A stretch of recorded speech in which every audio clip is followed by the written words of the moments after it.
Well, what's up again there, guys? Brian here at 3TR, and I have a pretty special top 10 list to share with you guys today. Now, I absolutely love doing versus series matchups, and I really enjoy doing them when it involves one of my all-time favorite franchises, that being Final Fantasy. And I get a lot of requests in terms of ideas that I could do for Final Fantasy versus matchups. However, there are a bunch of characters throughout the franchise that, for one reason or another, just cannot be used. And I decided to make this quick little list of 5 protagonists and 5 antagonists that for one reason or another just cannot be used in my matchups for any reason. So without wasting any more time, let's jump right into this list, starting off with number 10.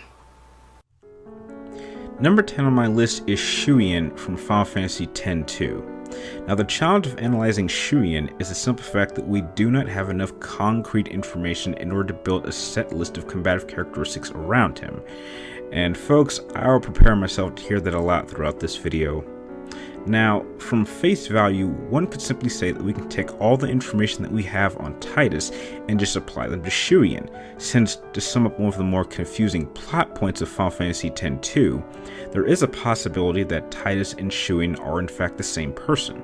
However, the two key factors that prevent me from applying this method when considering the possibility of using Shuyan in a matchup is their personalities and their combative mindsets.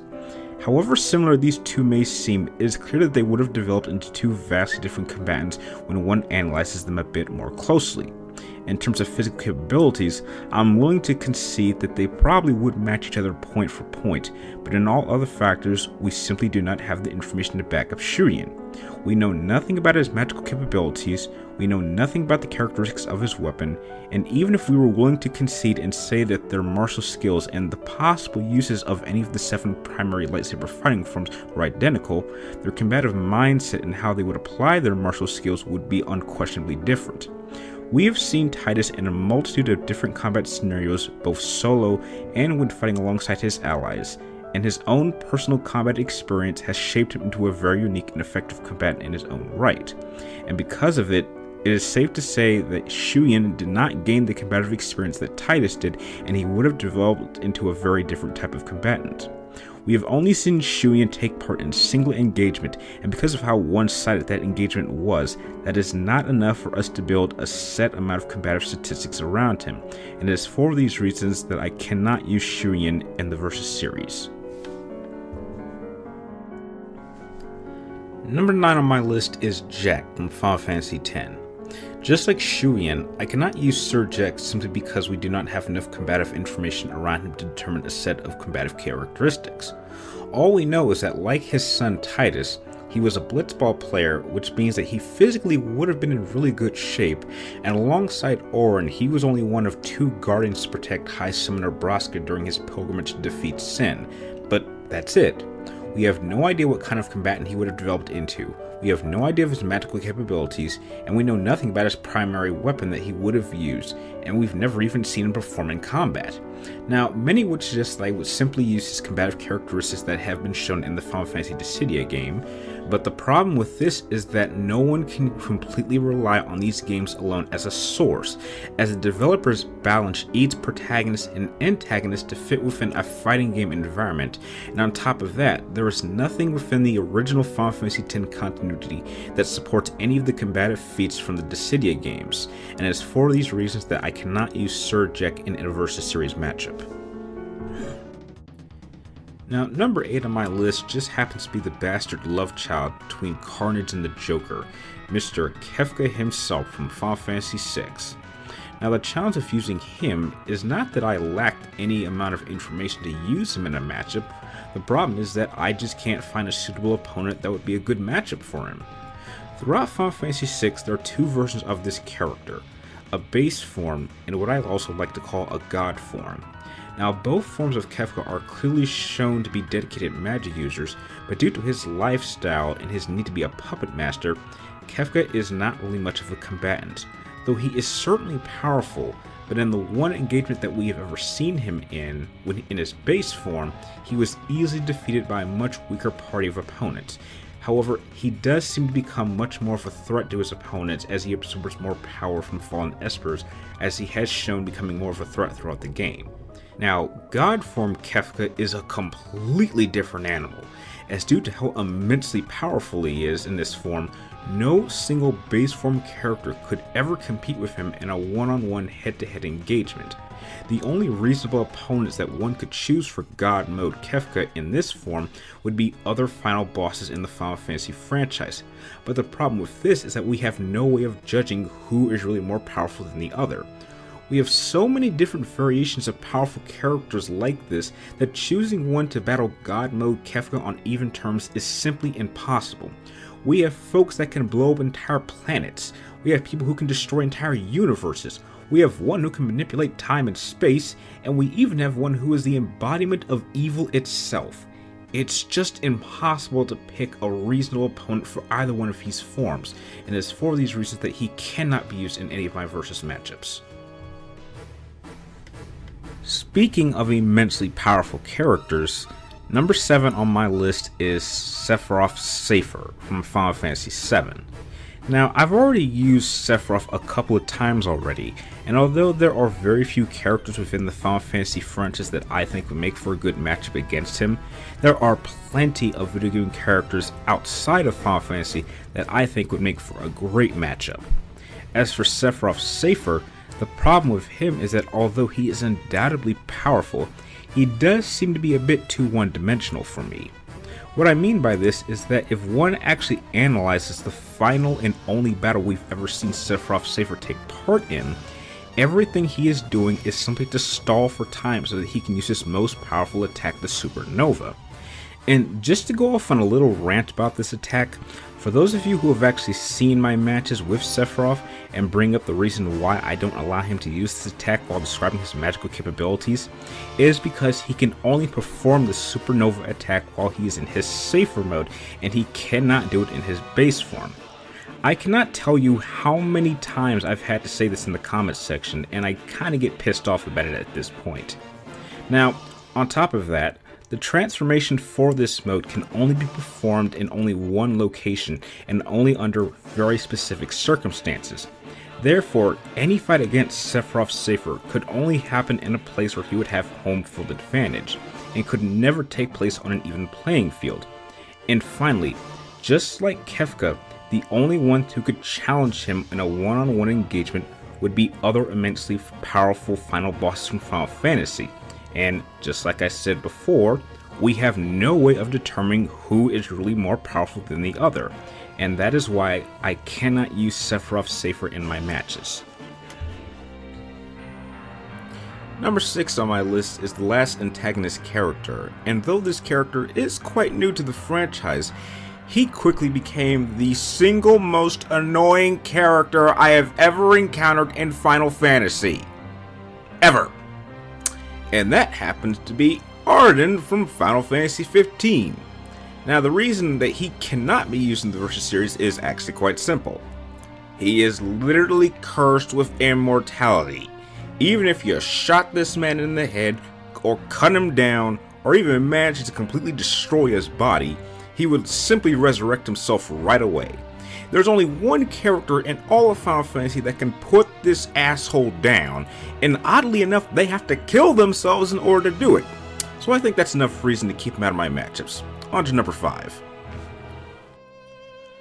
Now, number 5 is the first protagonist on my list that cannot be used in my matches, and it will certainly sadden many of you, as this character quickly became one of my all-time favorite Final Fantasy characters, and even has somewhat of a connection with Arden, and that happens to be Noctus from Final Fantasy 15.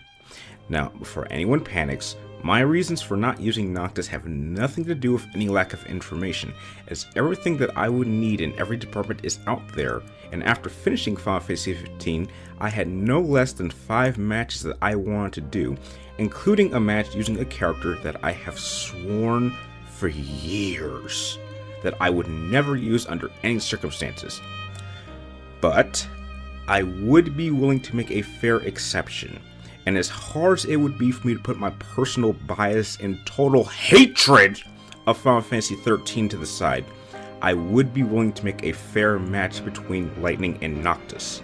My reasons for not using Noctus is simply based off respect for another YouTuber. A little while back, a friend of mine uploaded an analysis video involving Noctus, and knowing how really good he is at these kind of videos, I decided to cancel all my plans to use Noctus for my own videos. If my friend was willing to do an analysis video like that, then I have to believe that he has a personal interest in wanting to use Noctus himself one day, and I personally would be more interested in watching one of his versus matches using Noctus than one of my own, despite how badly I want to use this character. Now, just to give you guys a glimmer of hope that Noctus could one day appear in one of my matchups, the only way that I would ever reconsider using Noctus in my matchups is if my friend contacted me and he asked me to use the character. So who knows what the future will bring, but as it stands right now, Noctus is completely off limits. However, that doesn't mean that his homeboys are off limits too. Number 4 on my list is a real strange one, and it happens to be Amaru from Final Fantasy VI. Now, there is only one big reason why he cannot be used in a versus matchup. He's a freaking Yeti. He uses no weapons, he has very limited magical abilities, and as far as I can tell, he has absolutely no sufficient forms of battle tactics whatsoever. He is literally a wild animal that seems to only obey the orders of your small Mughal ally, and that's really one of the main reasons that he decides to join you and follows you around after defeating him. He's not even, in my opinion, a real playable character, as he is labeled as a berserker, which means that he just does what he wants when he wants, and though that certainly would make him a very significant physical threat to most, a character this wild and this random has no business being anywhere near a matchup of mine, and that is why he cannot be used in the Versus Series matchups. On to number 3. Number 3 on my list is Waka from Final Fantasy X. Now, like Noctus, this has nothing to do with any lack of combative information, but more or less due to a lack of suitable opponents. Waka's primary weapon is a Blitzball. Now, respectfully, Waka is one hell of a guardian and an athlete, and he has pulled off some pretty impressive and insane throws with the use of his Blitzball, and skill-wise, he is quite powerful and effective. But who could you possibly put him up against? His primary means of attacking is by throwing and kicking his Blitzball, so if anyone managed to destroy his ball, they would effectively negate Waka's ability to fight at all. As far as we know, that Blitzball is not magical, and Waka certainly doesn't carry an infinite supply of Blitzballs with him at all times, so logically, there's no one who you could really pick to be a suitable opponent for Waka in any capacity, and that is why he cannot be used in the Versus series. Number 2 on my list is not so much one character, but more or less a group of characters, and that happens to be all of the protagonists from Final Fantasy III. Now, the reason none of these characters can be used in the Versus series is because they all suffer the same problem. Because of the functions of the job system from the early Final Fantasy games, it makes it completely impossible to set any sort of specifics to any character because they are all decided by the player. It may be true that we may know their names and their combative feats and their accomplishments, but there is no way of setting any kind of specific statuses for any primary hero, and even if we decide to use their base form, the Onion Knight job setting, which has been featured in the Dissidia games, we again cannot use Dissidia as a sole source for statistics because there's nothing in the official canon that supports any of the representation of these characters. And if that's not bad enough, number 1 is even worse. When it comes to Final Fantasy characters and how some can be used in my Versus series matchups, there are a lot of challenges that can be presented. But when it comes to this character, they are simply the ultimate anomaly when it comes to characters that could never be used, because out of any character I have ever seen in the entire franchise, nobody is more lacking of any relevant information than the Warrior of Light. The Warrior of Light is not so much a character, but a title that has been presented throughout the entire Final Fantasy franchise, and is given to the main protagonist of the early Final Fantasy games. And while there is certainly a backstory describing what a Warrior of Light is, and we can clearly see him on the primary logo of the first Final Fantasy game, Square at that time more or less designed this character as a representation of multiple characters rather than acting as an individual character himself. The only information that we have on him that describes him in any way as an individual is given to us in the Dissidia games, and just like so many characters before, I cannot use this as a dedicated source of statistics, and although the concept of having a character represent a title or collection of heroes does sound interesting to me on a personal level, that is simply not acceptable to be representing in an official matchup, making him the one character in all of Final Fantasy who could never be used in the Versus Series matchup. And with that, those are 10 characters in Final Fantasy that cannot be used in a Versus Series matchup.